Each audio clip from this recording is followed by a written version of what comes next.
Good morning and welcome to some Sunday coffee. Joining once again live in person is the Ninja. We are lucky to have him on site for 2 episodes in a row. And of course, our normal co-host for Sunday Coffee, the future governor of Virginia, TK Eppley. Today we're going to talk about New Year's resolutions. Are they even worth it? I'm your host, Dr. Dan Ford, and this is EchelonOrchid. Guess who's back?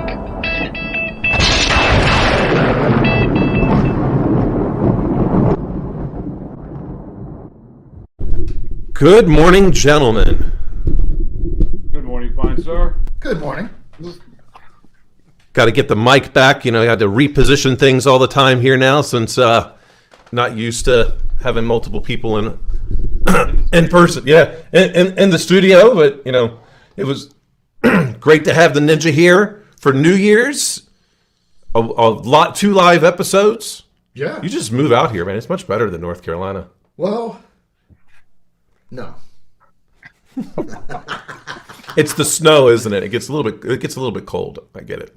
Look, man, if I was single, it wouldn't be a problem. I'd already be here. But Mrs. Pittman does not like the cold, and Mrs. Pittman has her own business, which is a physical business, and Makes it a little bit challenging.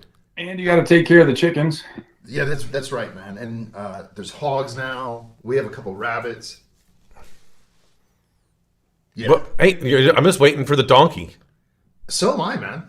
There's got to be more than one ass in North Carolina, so. That's probably no shortage of them. Oh wait, you mean me? Hey, fair play. I never insinuated. I mean, you just went to that, so it's. Oh, he's blaming me. I get it. It's not blame. Oh, but it's been great. So, TK, how was the new year? Quiet.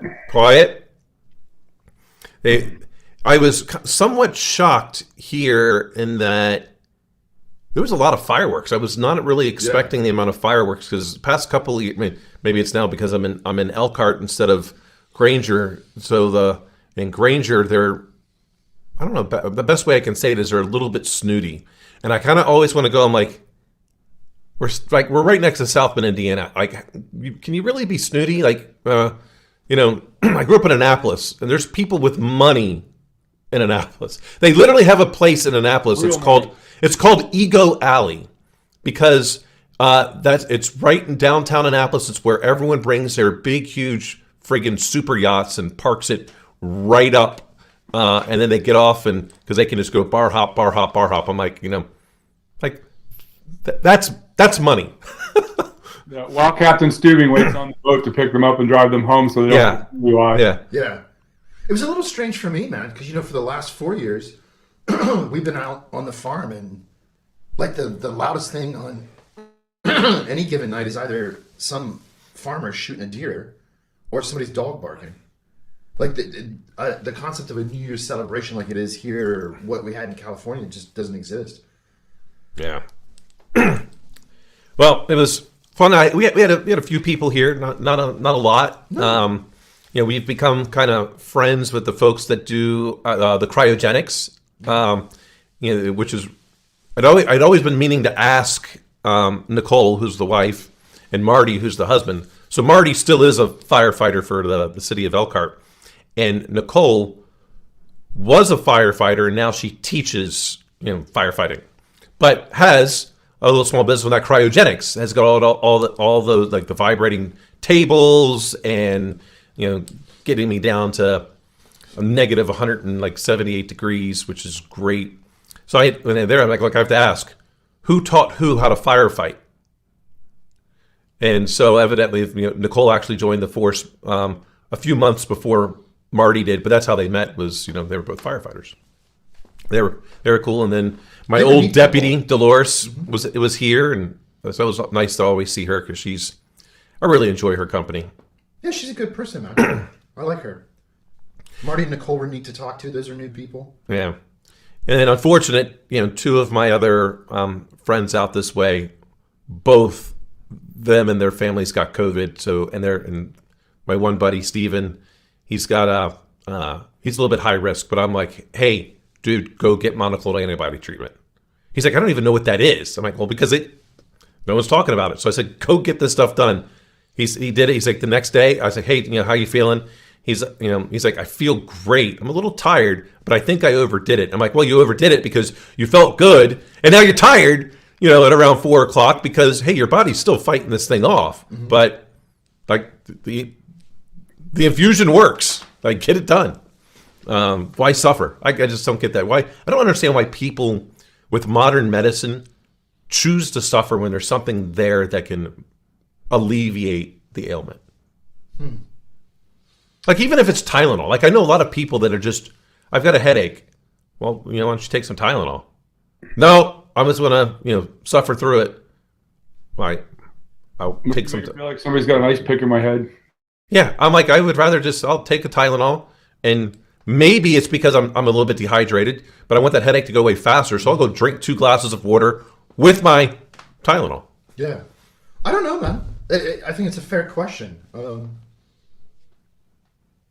don't know that I have an answer because I don't know that I'm like that. I'm not. I mean, but I know a bunch of people that are. They're just like, no, I don't want to do it. No, I don't understand it.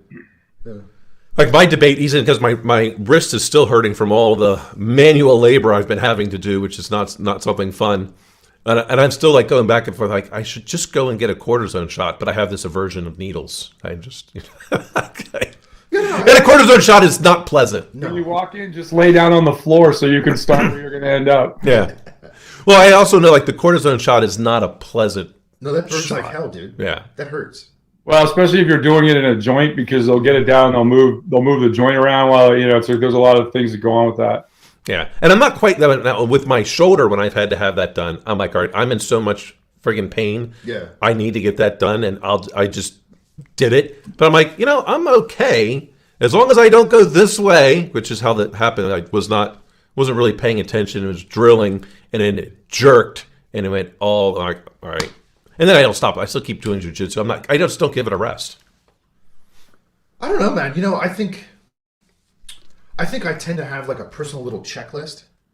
So like if something's sore, okay, well, did I stretch? Let me stretch and see if it changes it. And that's a very short list. And then, I think if you're in tune with yourself to a sufficiently advanced state, when it's not normal to the point where you need some assistance. Whether that's Tylenol, Advil, or a doctor trip. Yeah, something. Or even rest. Yeah, right. Or even something as simple as laying your happy ass down and getting some sleep, right? Yeah. Well, what I did, like, just with my sports injury, I just augment some of my training. Like, all right, I don't want to not go to jiu-jitsu. So as they're all doing burpees and stuff like that, I'm like, I'm just going to do a plank because I'm not going to put any pressure. So I'll just go to my forearms and I'll just do planks while they're doing either the push-ups or anything that revolves me having to like jump down and put both of my hands on the ground. I'm just not going to do.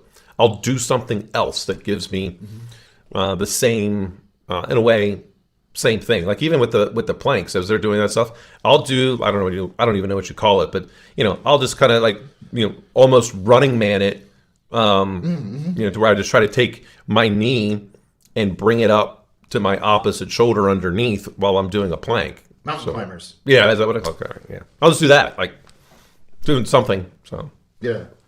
Anyway. I actually like doing mountain climbers, funny enough. I don't know. I just enjoy anything that's not the gym. I don't like the gym. I like doing things that are more activity based, and to me, lifting weights has always just been boring. Dan, if you're going to do planks and you want to take some of the stress off your wrist, the little exercise balls. Oh yeah. You take those and you grab those. Number one, you're basically working on like the isometrics of your chest while you're trying to hold onto that thing, keep from falling down. And because it wants to move around, it's working a lot of the other little muscles and the supportive tertiary type things. And then when you start doing mountain climbers and everything like that, it's always a new experience in balance and everything else. Yeah. I've done some of that too. It's fun. I enjoy those things, and then of course I enjoy the rolling aspect. That's where I get the cardio. Mm-hmm. I've definitely learned it, which is really learned that one quick. Don't try to muscle it; you're going to burn out quickly. Mm-hmm. So, all right, but getting into the topic, New Year's resolutions. This time of year, everyone's bringing up their New Year's resolutions, And not sure what you all think, but I'll give a quick synopsis about it. I think typically they're absolutely worthless. They're almost always broken within about, a month. And I've always, the only thing I do kind of like New Year resolution-esque is I go back and I take a look. Is the goals that I want to accomplish now in 2022 still in alignment with the 3 years worth of goals that I had put in together? So like roughly, I do a 3-year rolling goal list, and I just start doing it. All right, are the things that I'm still looking to accomplish over the next 3 years still there? Are they still valid? And which ones do I think have a higher probability of success of getting done in 2022 or not? But I don't go, all right, I'm going to go change X habits. I'm going to do this. I feel like the most just stop doing it. But the best, right now is the number one point in time of year where everyone signs up for the gym. Yeah, right. And then they stop going. Like this is like when I used to go to the gym because Mrs. loves the gym. Like she is a gym rat. I'm not. I just find it.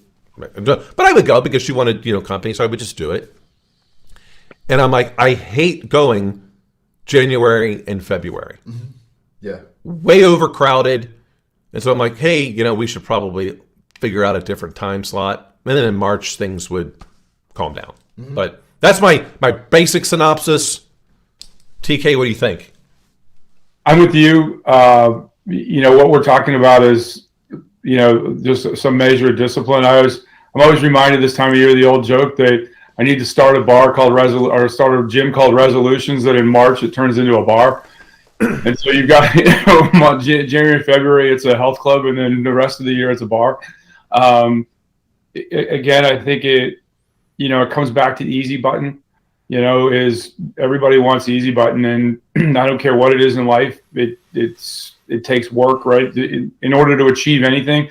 That's why I always say, like with you guys, why I think terminal education is so difficult, because bachelor's, master's, and a doctorate, you're talking the better part of a decade, right? And so, how many people are there's so few DSCs, PhDs in the world because people are unwilling to make that decade plus commitment a lot of times, right? And they might not do it all at once, but you're going to sacrifice a decade of your life, right? And I think for anything, right? In the Navy there's a joke that, and actually it's less now. I think there's 12 aircraft carriers, but there used to be 14. And there was a joke that there was only 14 because there was only 28 people that ever wanted to be in charge of one of these things, right? If you're a Navy captain and you're going to get promoted to 1-star, there's 2 tracks you can take. You can either be the commander of an air group or in aviation, or you can go the carrier track. The carrier track is the better part of an 8-year sojourn through nuclear power school, 2 different ships and everything like that to get to the point where you're the commander of a naval aircraft carrier. I have a really good friend of mine who's the CEO of the Eisenhower right now. And I think the whole time I've known him, he's been on this carrier track, and he's there. The difference is the guys that go to the commander air group, most of those guys are already 2-stars right now, right, and on their way, right. And but he's unique in the fact that he's a West Point graduate, so he graduated from Army, transferred into the Navy after flying helicopters in the Army for a couple of years, and kicked ass flying jets for the Navy to the point. And he's super smart, obviously. Fun fact: that if you have a C on anything in college, you can never go to the nuclear power program in the Navy, especially to be a carrier skipper. And I have a friend of mine who basically he wanted to be a CAG, and they told him he was going carrier track, and he's like, if I'd have only known when I was 18, I'd have got a C+ in Calc 1 and been done with it. Which I think is really, like if you look at the arc at times, like, hey, what if they got a C in basket weaving? Well, but they were looking more at the math and science. Okay. But think about that as a delimiter. Something I did when I was 18 delimits me from doing something when I'm 42. And at this point in life, you can quantify. They have no thing. Well, I would submit that there's another team guy who's a CEO of an aircraft. There was another friend of mine who was a former SEAL. We were E5s together. He got out, went back, finished his electrical engineering degree, came back in and became an aviator. And he's the first SEAL to be a carrier skipper. And again, that was those folks are driving towards a goal. Like he wanted to be the first West Point graduate to ever command an aircraft carrier. My other friend wanted to be the first SEAL to ever command an aircraft carrier. I mean, because those are capital, it's the only asset that everybody knows where it's at all the time. Right. Right. But I view it in the same way as I view going to get a doctorate. And some of those very hard things. Most people are unwilling to make a commitment to fitness for 6 months to a year. Right? Your body regenerates almost every cell in your body every 6 months or so.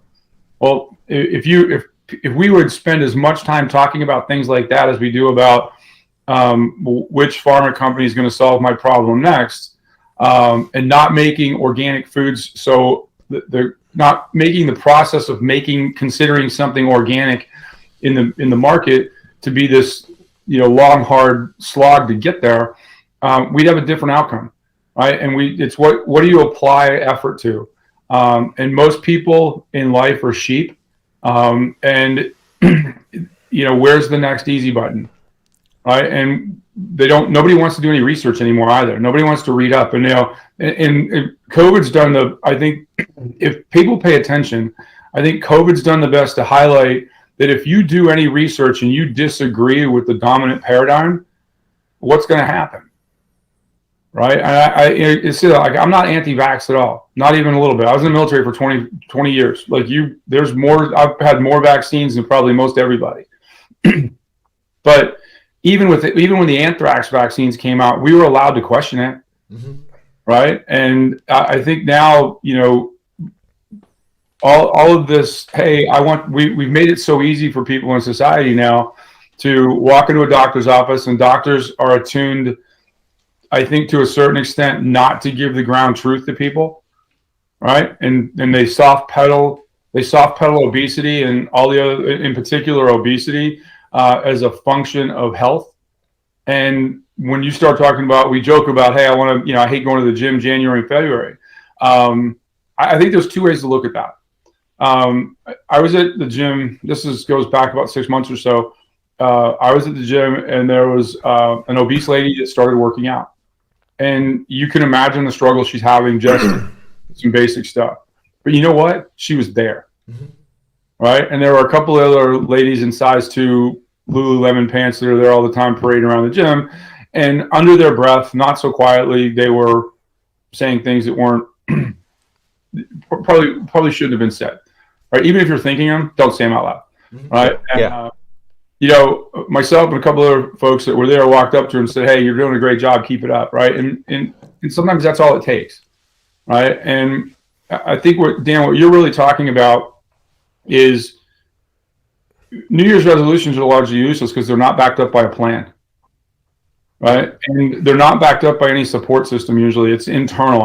Because people are afraid. And Dan, you're the opposite of this, and I understand why, and I think it's great. If you want to do something or there's a goal you want to up, you'll say it out loud in front of a bunch of people because now it becomes an accountability mechanism. Right. Whereas most people, they just quietly go get a membership at the gym or whatever they're trying to do. Right. Whatever they just quietly kind of meander doing it, and they don't place any accountability on themselves. Right? And I think that's where, and everybody, it's the whole New Year's thing, but throughout the year, everybody makes a resolution of some point. I want to do something different. I want to change. I want to have a different outcome. And I think that's really when you start talking about it is who's going to help you be accountable, or to what mechanism are you going to be accountable? Because that's how you're going to accomplish a goal. I think my biggest problem with New Year's resolutions, because I've always kind of believed if I want to change something, I'm not going to wait till a particular date to change it. So if someone came up with their New Year's resolutions in December and immediately said, I'm going to start these now, I believe they have a much higher probability of making that change. But to go, hey, it's December 1st, but I'm going to wait till after the holidays to do something because, well, I don't want to change this until I don't have to worry about Christmas dinners and New Year's. That I think is probably where I have the larger problem. When I want to change something, I change it now. I start right now. I don't wait till a particular date to go, okay, that's what I'm going to change. Ninja, so New Year's Eve was on Friday. How many people do you think are waiting till Monday to start whatever resolution it is they said? If I was going to guess a probability, I think well over 80% of the people who have New Year's Right, resolutions because are they doing. don't want to inconvenience themselves, right? It's a weekend. It's a weekend, so they definitely are waiting until after Right. the weekend. I mean, I like all the time, just because of the way I eat now. The guys order pizza. Well, I'll buy lunch for everybody every now and again, and they get to choose, and they always order pizza. And so they get a big antipasto salad for me, and then they're like, "You're not going to eat pizza?" I'm like, "No." Dude, I'm 250 years old. You know what pizza's going to do to me at this point? My body's a temple. It's on the National Historic Register, but it's a temple. Yeah, in some way, it's foreign to me because largely a product of my lifestyle is one day is just as good as any other, and I really like dates don't matter to me anymore. It doesn't matter what day of the week it is. It doesn't matter what month. One day is the same as any other because what matters to me are like you were saying, TK, these long range systems that deliver a product at the end of it, right?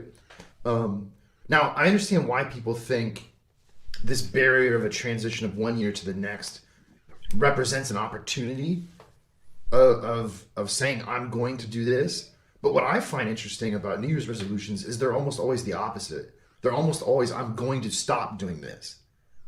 And I don't think that's a correct structure at all. It's not a recipe for success. And I totally agree that they're almost never backed up by plans to actualize that goal. And I think that's where people fall down because I don't know if they view it as like it's some magic fucking spell you can cast. Like, hey, I'm going to work out 3 days a week for a year.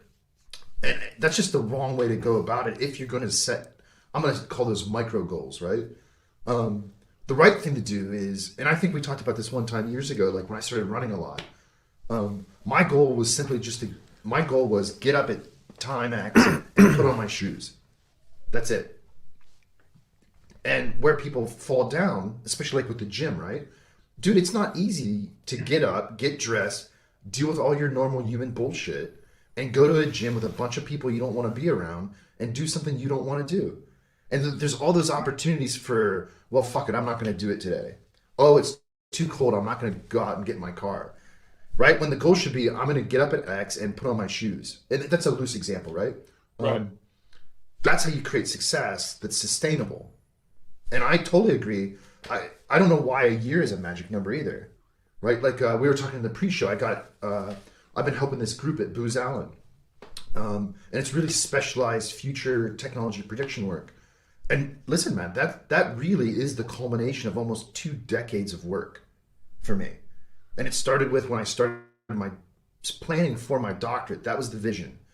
I want to join some type of think tank, and I want to come up with crazy fucking ideas that aren't going to come true, if they come true at all, for 5, 10, 20 years in the future.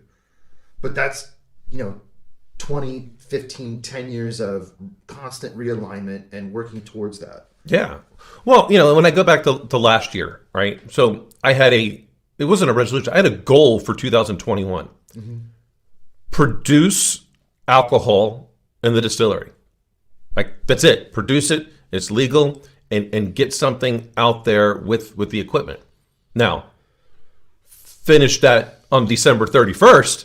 But, and it would have been done earlier. But part of that was, hey, due to COVID, I had issues getting bottles. I had issues getting corks. I had issues getting even the sleeves to put over it. I had issues with just about every aspect of the supply chain because people just couldn't get stuff in. And then, also had to deal with contractors. You had contractor issues and issues of rework and issues with the city, right? I mean, those are the normal things that come up. And then you add all of the COVID-related supply chain issues, and that's your big challenge, right? You expected the contractor-related stuff, didn't you? I didn't expect it to that extent, right? And so, but even going back, if all of a sudden I was not able to produce, I wouldn't have said my 2021 was a failure, right? I would have gone, well, you know what? It was a little bit late. I got it done in the first quarter of the following year. All right, it's a goal. All right. The goal was to get it done in the 2021 calendar year. But okay, I may have missed the goal. If I had, I might have missed it only by a few weeks. And I wouldn't have said, oh, well, I didn't. All right, it still got done. Well, and you know, and I understand, and I think the three of us can agree on this. I completely understand why, when you're talking about business, you have annual goals because they're tied to fiscal years. Yeah. And I completely understand that. What I don't understand is why, on a personal level, as a social construct, we have this annual performance of I'm going to pick a list of things that I'm going to do or not do, and that list is like my daughter's list to Santa because the presents magically show up, right? And we have this weird social dynamic that's attached to this celebration of New Year. When, look, dude, just wake up and put your shoes on. That's it, and just do that. And it doesn't matter if it was yesterday or today. We're always putting things off as a society, and I think you can start to see some of the pronounced negative effects of that. Well, I think think about this. Like, when is some of your, if every one of your good ideas been the last week of December? No. Right? I mean, that's right. It's always, it happens on a random Thursday in August. Right. Yeah, and you get the epiphany. It's like, hey, this is, because I think, kind of everybody's life does this, right? And the sine wave of ups and downs, I mean, as an adult, your job is to keep the highs from being too high and keep the lows from being too low, right? And mitigate the amplitude, right? And sometimes that happens at a weirdo time in the year, right? And some place throws you curveballs. Jason, you were talking about wanting to do this like future planning and thing. Have you ever heard of the Long Now Society? Yeah. Yeah, I love that. Those like that contemplation of things 5,000, 10,000 years from now, not just, you think about what's happened since the dawn of the United States. Like, where we were at. We were at the town crier, and because very few people were literate and the news had to be read to them, and things to the point now where, while we have access to the greatest amount of information humanly possible, we no longer want to process it. Yeah. As humans. Right. Well, it's crazy to think this is a rough estimate, but like from the time of the first flight at Kitty Hawk to the time we put dudes on the moon was only like 50, 60 years. It wasn't that big of a span of time with that much innovation. And that Did we really go to the moon? Yes. No. Yes. The answer is yes. And so that pace of change is exponentially faster now. And I think that factors into goals too. So like, here's another example, right? So one of the reasons why I haven't done Sunday shows for a long time is, first, I was running a lot on Sundays, and then I transitioned back to cycling, and now I race every weekend. And I race on Sundays because those are the races I like to do. And I'm at a point now where I'm almost ready to upgrade to the next category because I've been fortunate to work out enough to win some races. And in order to actually start winning at the next group, if I'm going to upgrade, I got to work out more. And so you set this goal of, okay, I need to do X. And okay, the cycle of workouts, because it's periodic, might coincide with a calendar year. But to me, it's not, by the end of the year, I'm going to achieve this rank. It's, I want to win. And so to win, I got to follow these plans. And it's really, the goal is to come up with the plan. The next goal is to follow the plan, right? And I think that kind of a structure works for people. I think part of the problem, too, is part of the public education system. And as far as I've experienced it, the private education system, we don't teach people how to actually structure goals and plans this way. No, I don't think we do at all. And I'll go back even to the show. Like, I had a 2-year goal to get to where, all right, I want to be able to monetize in 2 years. Because I felt it was going to take me 2 years to build up enough subscribers and enough hours watched. Well, it took about 18 months. Yeah. Well, I was within my 2 years. I didn't say on this date. I'm like, I had, as I started the show, 2 years was my thing. And I had to put, money into promoting it. And sure enough, because of an election year, because of COVID, about half my shows got, I was unable to promote because they didn't like any of those things. So because of that, I'm going, well, damn it, I did it in 18 months, and you handicapped me. Yeah. But see, I think, and this is kind of what you were saying too, TK, is part of what I don't like about the concept of a New Year's resolution is it's, by its definition, bound to 12 months. Well, obviously not all goals are structured against a 12-month period. Like, I have goals that are 12 weeks long because that's the workout plan. It took me 20 years to get to this futures prediction platform. It took you the better part of 2 years, a year and a half to monetize this. I mean, how long it takes, I think, shouldn't matter. What matters is what do you want that outcome to be, and how are you building yourself incrementally towards it? That's fucking goal setting. Well, and not just that. I think we've put too much of a focus on that end piece. Yeah. And we're not enjoying the journey. Okay, so I said I had a 2-year goal, but what if it took me 30 months? I would have just been like, well, hey, I'm, whatever the number is, I'm 85% to my goal.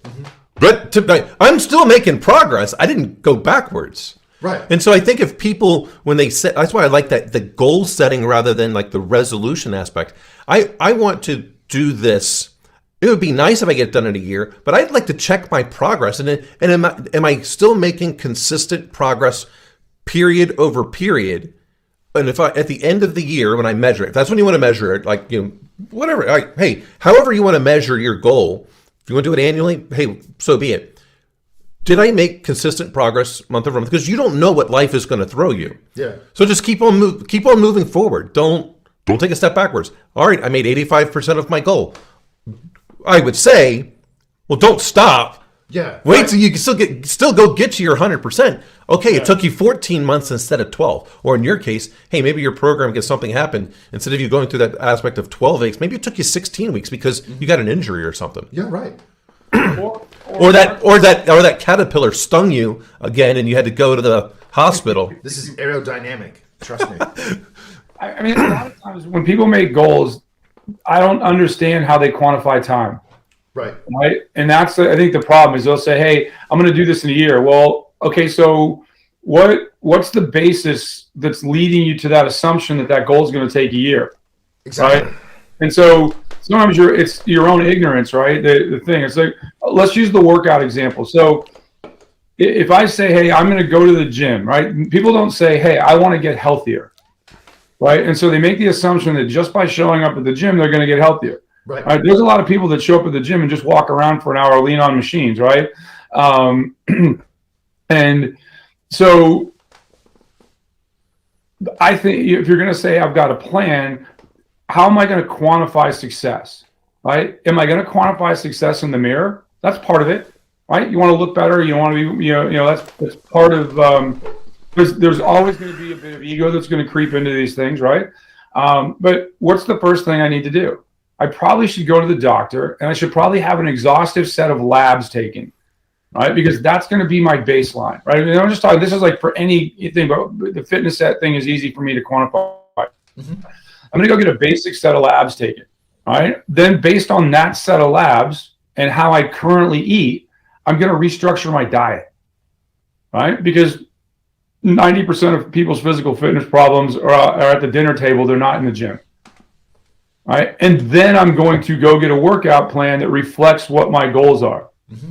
And the other thing is people don't seek assistance, right? They grew up in an era when, hey, I want to lose weight. I do more aerobic exercise. Well, guess what? If you're in my age group, you better be picking up heavy shit.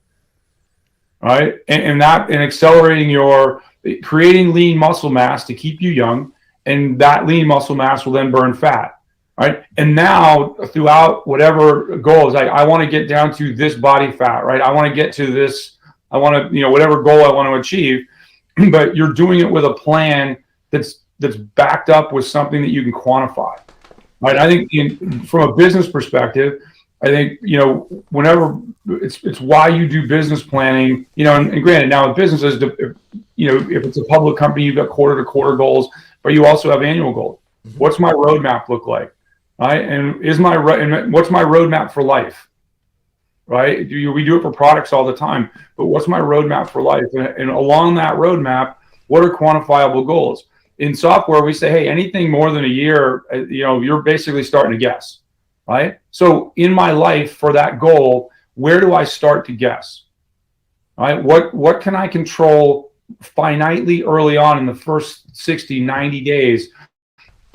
And as time creeps up, how can I cement concrete plans every 90 days? And guess what? Tomorrow is going to be there's going to be a new day 90. So what am I thinking about to do that? Most people are like, hey, I'm just going to go to the gym. Okay, what are you doing to get there? Right? Or I'm just going to do X. I'm just going to do Y. Right? I'm going to sign up for a college class. Well, I'll never tell people not to, because there's always value in learning something new that you didn't know. But what are you trying to achieve? Do you just want to go take one class to get your brain pan spinning again, or is there an end goal? Mm-hmm.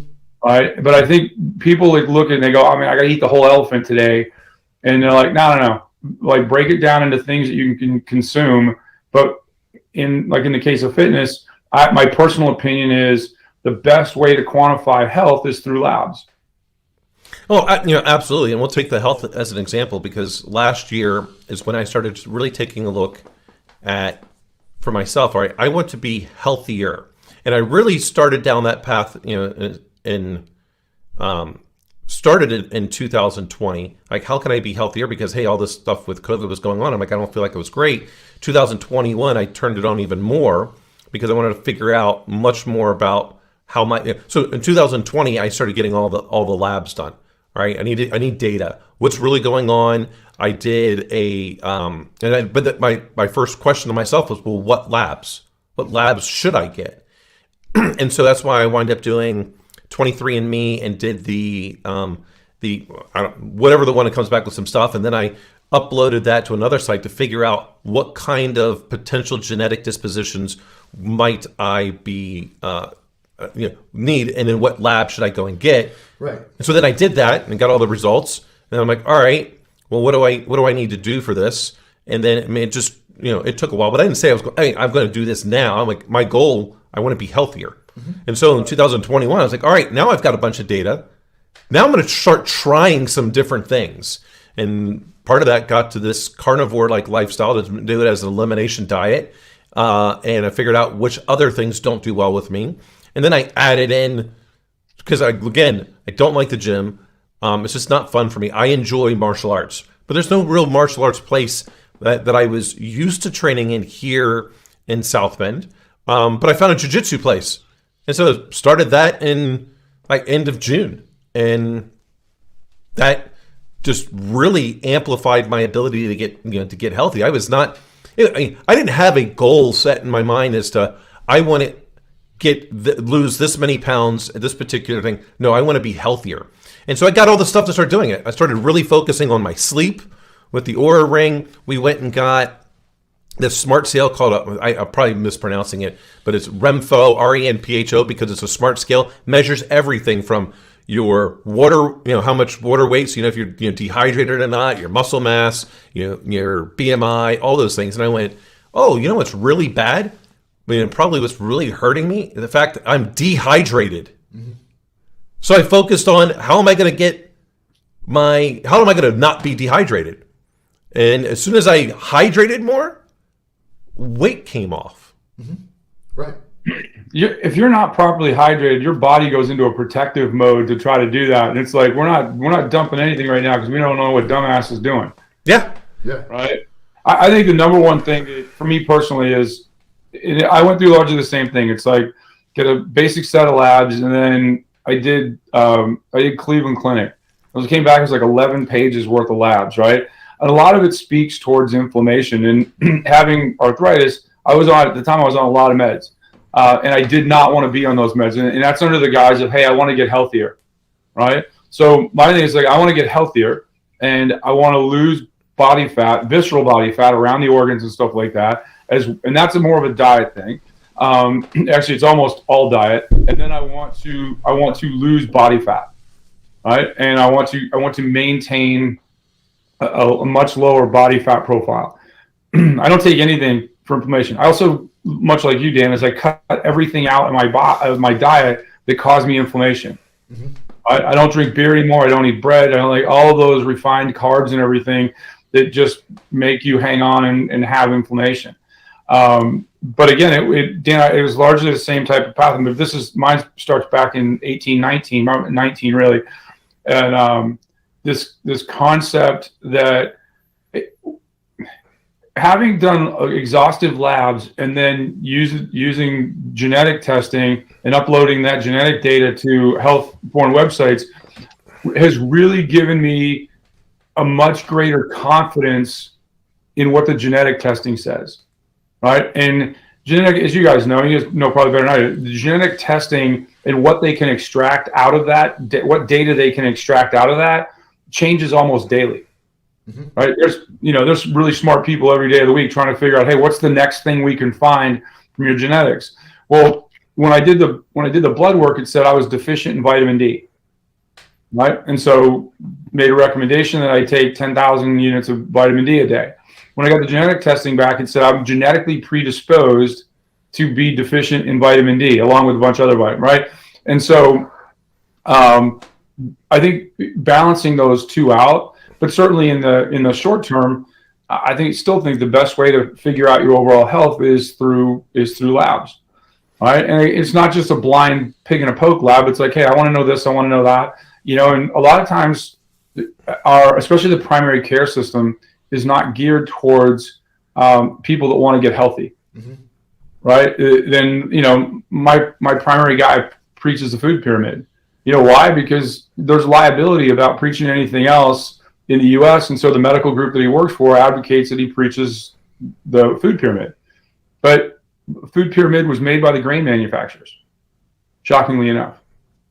Right? And so, and when we talk about eating proteins, we don't talk about eating, grass-fed, grass-finished beef, organic chickens, and things like that. I mean, and Jason, much like you, I have a friend of mine he's a chicken rancher out here and he. Which, by the way, was another one of my predictions that came true. I have to remind people of that. But you look at, even now, like you look at like girls starting their periods at 9, 10 years old, right? It's whole non-organic milk, and it's a lot of it is because kids eat a lot of chicken, and eating that non-organic chicken, right? And that's kind of like, okay, what else are you tracing it to? Right. When kids that aren't are starting that much later, right? In reality, like we say, it makes kids bigger, but in girls, the earlier they start their period, the shorter their growth cycle. And it's that those are the types of things but again, I think it's easy when you talk about health to come up with a plan because it's pretty well defined, right? But in anything, it's like, hey, what is the building block that I need? What's the cornerstone, to speak to a Mason? What's the cornerstone of my goal that's going to allow me to be able to come back and quantify success against that goal? And I think that's where people, in anything, like in business or anything, people are like, hey, I want to build the next model to do X. Well, okay, how are you getting there? And how are we going to measure success from day one to the day we transact the company and we all walk away wealthy? Yeah, see, and I would submit that the business world produces a lot of phooey and nonsense, especially with buzzwords, right? No, I couldn't agree more. But one of the things... How dare you? I don't know if they covered this at Michigan, right? Maybe you had a lot of synergy in circling back. Yeah. But one of the things that the business world has produced for the modern era that I really think matters is like the SMART and the SWOT structures. And so when you have SMART goals, part of that journey, really, a lot of people don't talk about this, right? But the idea is that you create a goal that not only is measurable, right? But that because of the way you construct the goal is measurable, but also tells you where to go get the data from to measure and how to adjust it over time. And I think that obviously applies to business cycles and product cycles. But when you start to reimagine yourself as the product, and what better product is there than me? Well, right? I could think of at least one. To you, right? And then the thing too is the thing I like about the SMART structures is it forces you to frame things in a very certain way. So like, here's an example. You talk about New Year's resolutions. There's a big difference between saying, I'm no longer going to drink alcohol, versus if you turn that around and actualize it as, I want to feel like shit tomorrow. Who's going to say that? Nobody wants to feel like shit tomorrow. But if you drink too much, you're going to wake up and feel like shit. And when you flip things around and you actualize it like a SMART goal, you create like a verb out of it, right? An action statement. I want to wake up and feel like shit. Nobody's going to do that. I want to wake up and be prepared to have a great day. Right. And if you start in that terms, it doesn't start with having a 0.2 blood alcohol level. It's incompatible. It definitely does. I mean, and this gets back into that aspect of, the aspect of positivity is great. And there's a lot of research around this. You could be a smoker obese and excessive alcohol drinker, and you still have a higher probability of living longer than you would if you just surround yourself with negativity. If you surround yourself with negative people, you die much sooner than if you were all three of the other ones combined. It has a profound effect on your mental and physical health, man. And when you go back to that aspect from business, which is really funny, you hear people in business talk about synergies when they're going to do an acquisition, and only 1/3 of all acquisitions are successful. But all 100% of CEOs think that their acquisition is going to be successful. Yet only 1/3 are. Right. And I have been a part of, unfortunately, in many different types of acquisitions. I have never seen one successful, not one, because it takes way too long to, integrate, and you overpay. Then that's a big thing that people don't understand, is that on every acquisition, you're overpaying. Well, and I think too, back to goals is part of it, at least for me. So this is purely anecdotal, but it works for me. Is you just set up a series of if-then statements that are small. So I'm going to wake up and put on my shoes. Check. Next on the list, go get in my car. Check. Drive to the lake to run. Check. Run for an hour and a half. Check. Right? And it's just this systematic micro process. And what I like about that too, you were talking about this earlier, Dan, is what if I get to the lake and it's flooded and now I can't run? But I still got there, and now I can pivot to, instead of running around the lake, maybe I'll run like up the road and back, or whatever, right? You allow yourself to have this flexibility to let life happen and actually enjoy it. And you're not locked into this, like you were saying, TK, I'm going to go to the gym. Okay, but like you said, what are you doing, and why are you doing it, and how are you measuring the results of having done it? Well, yeah, so we go back to that. So my goal when I started jiu-jitsu was hey, I want to be able, by the end of the year, to be able to do 4 classes in a week. Mm-hmm. That took me, in November, I finally was able to do 4 classes. Not that I could have gone to 4 classes at any given time, because I wanted to be able to actually participate in 4 classes, because 1, it's hard. Mm-hmm. 2, it takes a lot out of you. You got to find the time. Mm-hmm. But that was my goal, is to get to be able to do 4. Mm-hmm. My goal now is I want to be able to go 6 classes, because I've met my 4. I'm ready to do more. After I get to 6, there is no really, because it's I've got other things I got to do. But if I can get to 6, that means that's 6 hours of physical activity a week. And I feel like, hey, if I can get 6 hours and I can maintain 6 hours of physical activity a week, and I can maintain that in perpetuity. Well, I'm going to live very long, and my brain function is going to stay on somewhat par with my physical, and I'll just live much longer. Yeah, and it's high quality physical exertion that it would get classified as strenuous exercise. Yeah. But it's hard. I mean, I think people, they want they want 100% change right away, instead of going, nothing gets done 100%. Immediately. Well, you can only put out 100% effort. And that's all. I think that's what a big thing. Put out whatever you're going to do, put 100% effort, and don't focus so much on the end result. Focus on the journey. Enjoy the journey. Or like TK has said, embrace the suck. Just do it. Enjoy it. Right. I think a lot of it too is, how do you, everybody wants to take 2 steps forward every day, but that's not going to happen. Right. And let's say that you've modified, I hate using the word diet, but you've modified the way you eat to be more healthy. Well, then one day you go out and you have a bucket of ice cream, some French fries, whatever. That's what derails people, is when they don't have 100% success. Like, take that step back and then take 2 steps forward. Mm-hmm. Right. And I think it's the concept of resiliency, right? Is, hey, I know I'm going to get kicked in the junk along the way. How do I recover from that? Get up, dust the jubblies off, and then move forward, right? And I think that is that psychological thing of, especially when you talk about people that are morbidly obese and losing weight, people put this pressure on that they have to be perfect and they have to do all this and they have to eat and do all this. Hey, if you're eating like crap all 21 meals a week and then supplementing that with bad food in between, if you just get to the point where I eat 14 good meals a week and everything, and then you go to 15 or then, whatever that is, right? people are not institutionally, actually society doesn't institutionally work with us to accept small goals, right? We want to get, and I hate to say it this way, but like the more you watch in public discourse, whether it's on television or whatever, is we want to get people to win the gold medal so we can tear them down. Yeah. Well, here's a great example of what you're just saying. So like, Jason's in town, and Jason, beer doesn't bother him. And so he likes a beer. Well, I know I'm going to go take him to Yakada, which big shout out to them. Chip over there is great. He's actually helped us out quite a bit at the distillery and some of the questions he's answered.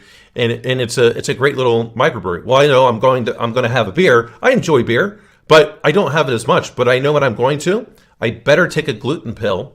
And so I brought it there and took my gluten pill. And I didn't have 10 beers. I had 2, and that was it. But I took my gluten pill to help break all that down so I won't feel like garbage later. Right. I planned ahead, but I'm not. I had pizza, which I don't normally do. But I'm going, all right. If I feel like I want some pizza, I'm going to have some. I'm not going to deny it. I'm just not going to go eat a whole pizza. I'm going to have a couple of slices and be like, okay, that's it. Because if I continue to deny myself with something that you enjoy, then you're going to completely backslide. Yeah. But what I also know is that if I do too much, I'm going to feel like garbage. I hate that worse. And so, hey, like even on New Year's Eve, I'm like, hey, I've been tasting this alcohol all day long. I think I didn't have anything other than a little bit of a bubbly at that point. The 2 beers that basically that early afternoon didn't have anything until midnight because I'm like, hey, I don't need any more. I'm good. Well, see, and I think both of you are onto something insofar as we as a society don't reinforce that failure not only is going to happen if you're alive and doing something, but failure is good because it's very instructive. Right, it's a great tool. What you don't want is cascading failure over long periods of time. Right. And I think that's why, like you were saying, starting with the meal adjustment, that's the right way to approach that, right? It's such a hard obstacle to overcome to have these monumental, instant 100% changes, and it doesn't work. We have thousands of years of history where that doesn't work. What works is, I want to achieve this outcome, and so I'm incrementally going to walk myself towards it. Yeah. So like even so I was giving the missus a hard time because we had chili last night. Now chili itself doesn't bother me. Mm-hmm. Beans happen to bother me. But she likes beans and chili, and I'm like, you're trying to kill me. But it didn't, because it's only a tiny bit. But I know that if I were to do more than just that little bit, hey, it's not good for me because I've already figured out. I know now what things bother me and don't from a food perspective. But dude, that took me like 18 months to kind of figure out. Yeah, right. Well, and I think part of that failure process too is it helps you identify what things aren't compatible with your outcomes. Yeah. And then even when it comes back to the show and the distillery, I came up with I don't know. Well, I'll say just conservatively a couple of dozen different things I wanted to try. Mm-hmm. All right, what's this going to do? What's this going to do? What's this going to do? A/B testing in a way. Yeah. I do one thing at a time. What are the results? Mm-hmm. Did I like the results? Did I not like the results? But I needed to try something because I know what the research would say, but that research is very general. Right. It's not specific to exactly what you're doing in your particular geography, going after your particular demographic. So, hey, I started off with that and then tweaked. Now, was my research and how I came up with some of those things wrong? No. I knew I still need to test those things, but they don't give you the prescription is the exact. They just go, all right, these are some of the problems you need to identify, and you try some of the things they do, but they only get you like that one layer. Well, for me, I needed to go down 2, 3, 4 layers in order to figure out some things, but I didn't stop. Oh, well, this is what I got to do next. Every time a problem came up, either with the show, how I wanted to do it, or with the distillery, I'm like, oh, well, I didn't know that. Was it frustrating? Yeah, but you know what? The whole goal in all this stuff is I'm hoping at some point in time, someone's going to say, hey, I want to open a distillery, and they're going to call me, and I'm going to be able to provide some consulting fees to them to help me. Hey, look, you don't need to go spend millions of dollars to open a distillery. Like I know some people who went to open a distillery, and I kid you not, they spent $300,000 on a custom bottle. Yeah. Why? And then they they were out of business in 18 months. Yeah. Because you know, and they wanted this big, huge still. I'm like, you don't even know if your product is any good. Mm-hmm. Like, start small, and you can always go up. But $300,000. Well, part of that because it was about $100,000 to get the mold done, and then he had to pre-buy like $200,000 worth of bottles. So I'm like, that's just like not a recipe for success, my friend. No, it's just not large in the hole. So it's like, hey, and one like. So even with the misses, like so we had problems getting bottles, and part of it like we were not looking to buy bottles from China or any other country. We wanted to keep it here in the United States, but they still because they couldn't get raw materials, and I'm sure some of the raw materials in terms of making this glass probably coming from China, but I have no idea. I didn't ask. If I don't know, then I don't have to answer it. But what I do know is it can say "Made in America" because they're making it here. Mm-hmm. So we picked a bottle. Nope, not in stock. Picked another bottle. Nope, not in stock. And I just said, hey, what do you have in stock? Well, they had this generic round bottle. I'm like, fine. And it was explaining, and she's like, oh, well, this. I'm like, no one knows who we are. Who cares? Right. As a matter of fact, if our bottle changes every time we put something out, who cares? Right. The label and the brand recognition is what we're doing. So who cares if the bottle changes 100 times? I honestly don't care as long as I don't have to change the label. That's the most important thing. Changing the label means I got to go back to the government to get approval. And I don't want to do that. And you might be able to argue that changing the bottle every so many runs actually is kind of cool and novel. Well, from a whiskey perspective, I think yes, because I have barrel number of batch number, and so every time it's as long as I don't have to go change bottles in the middle of the batch number. Right. So if I know I'm going to be bottling up, 60 bottles, I don't want two different sizes of bottles then. Yeah, that'd be bad. That'd be bad. You could end up doing the Blandford thing in reverse, where they keep the cork lids different. They have the Blandford lid, the Blandford corks, and then they keep the same bottle. You guys could do it in reverse. Yeah. And so I think I'm just like focus on what's important. And I think that if many people looked at what's the important part, and if it's not important, like don't waste energy on it. Do something else that's important. Right. Yeah, just focus. I mean, it gets right back to all the strength building that we talk about. Like, don't focus on the things. Like, if a million things are going wrong and I can only control two of them, I'm just going to focus on those two things I can control. Mm-hmm. I'm just not going to care about the other. I think here's a good analogy. So in the SEAL community, you're in the room like, hey, we have to go assault this target, for example. Well, that target, you might have to jump, run, dive to get there. But I'm going from A to B, right? And along the way, there's going to be different obstacles. And I think I've said this here and I've said it other places. Like going to combat's not hard, it's complicated, right? And so along the way, things happen. People get hurt. The road is flooded. You have to extend what you're doing and things like that. But the ultimate things that go awry is you encounter the enemy between where you're at and where you need to go. And we have this concept of, hey, take care of the near target. What can hurt me badly, right? I want the guy right in front of me. That threat has to be eliminated. And you work your way from the most important or most dangerous obstacle down to one that you don't have to manage today, right?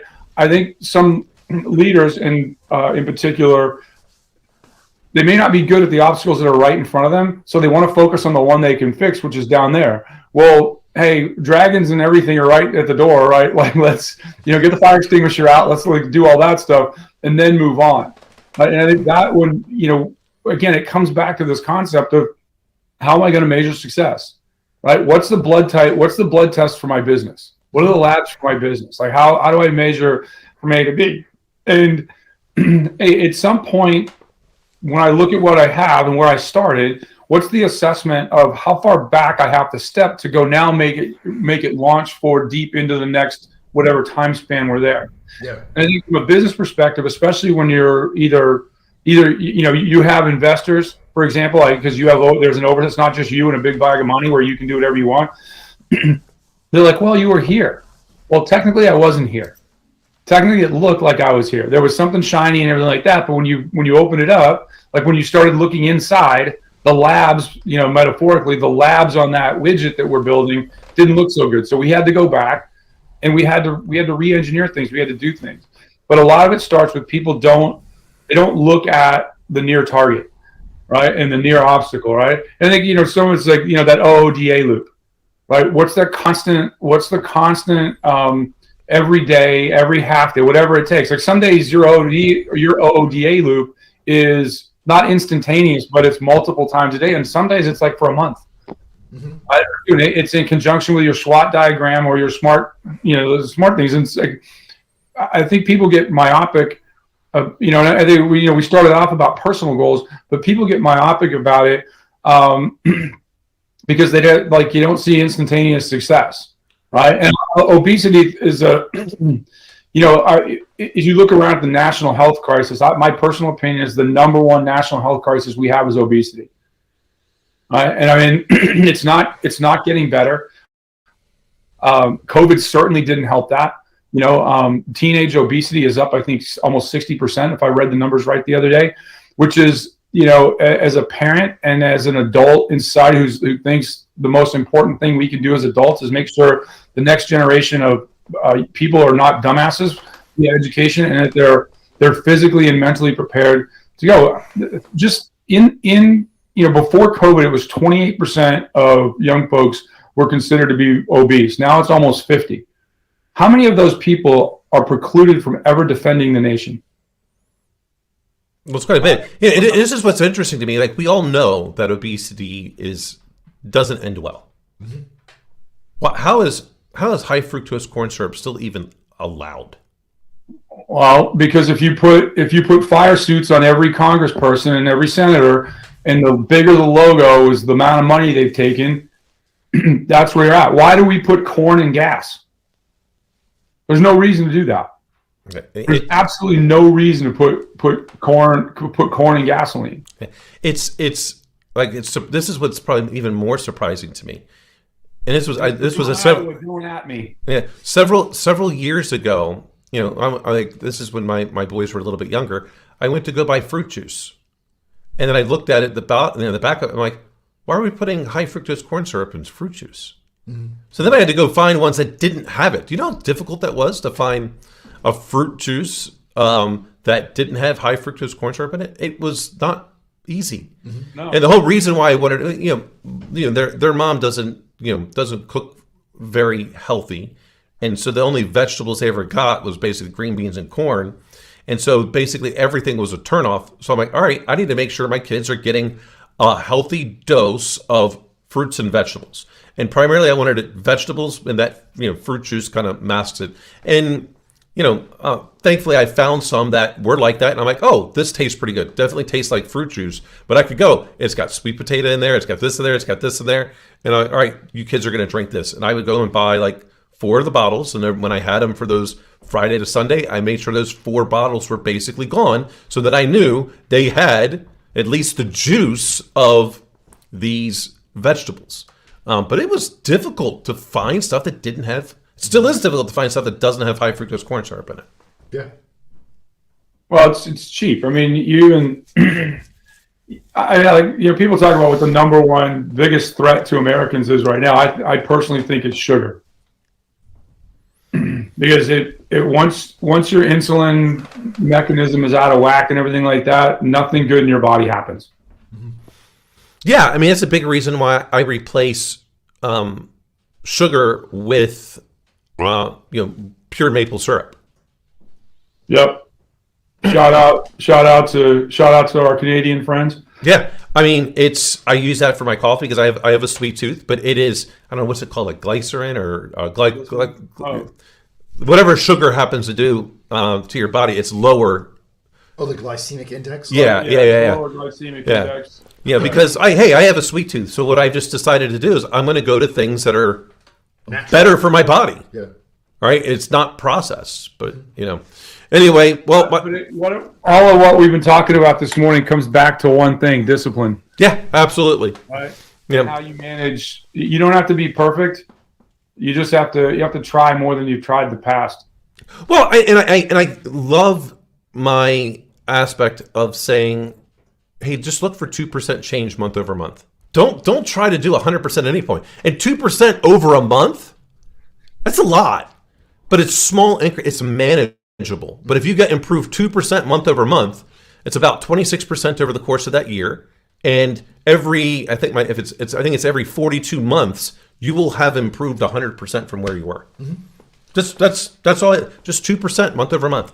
That's not even. I don't even know what the number would be. If the month in January, just divide 2% into 31 days. That's very manageable.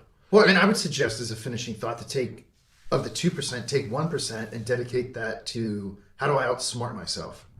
Yeah. Really simple things. Like if I don't want to drink, my goal isn't to not drink. My goal is to not feel bad. Yeah. Right. Absolutely. Yeah. I think they. You hit it, Jason. You hit it on the head when it's like, hey, I want to get up in the morning and put my shoes on and go. Mm-hmm. All right, well, am I better prepared or less prepared to do that if I've had 10 cocktails the previous evening? That's right. From experience, I'm going to tell you, you are less prepared. For those people that have not experienced it, you are absolutely less prepared. Yeah, drink responsibly. Yeah. When you feel like, oh, I probably shouldn't have another, the answer is you definitely should not have another. Right. There's no probably in it. Anytime that you say, well, probably, no, then it's a certainty. Yeah. That just don't do it. When you start talking to yourself about things, that's when you have to change because yourself is the last person to tell you to slow the fuck down. Yep, exactly. Well, my friend, we've got to sign off. I got to get the ninja to an airport. It was great starting off the new year this quickly with the show.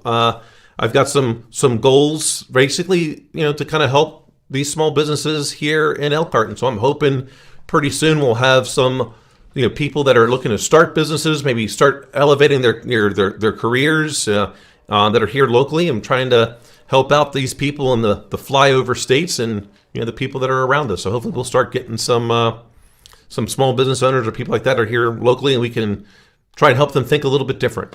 I believe in the Midwest, and I believe in monetizing my wisdom. Yeah, absolutely. Yep. So, all right, everyone. Midwest. I'm an Ann Arbor resident now. Yeah. Dan, you got to change it from future governor of Virginia to future mayor of Ann Arbor. Yeah. Why not both? Yeah. Well, yeah. Why not both? Yeah, you could probably do both. Yeah. Because I'm in Michigan. Yeah. True. Maybe you could be the next governor of Michigan. Mayor first. I think when you talk about incremental goals, I think mayor of Ann Arbor is a good place to start. Absolutely. Well, my friend, take care. Everyone, thanks for tuning in. See you in a few days. See you, folks. Take care. Take care, TK.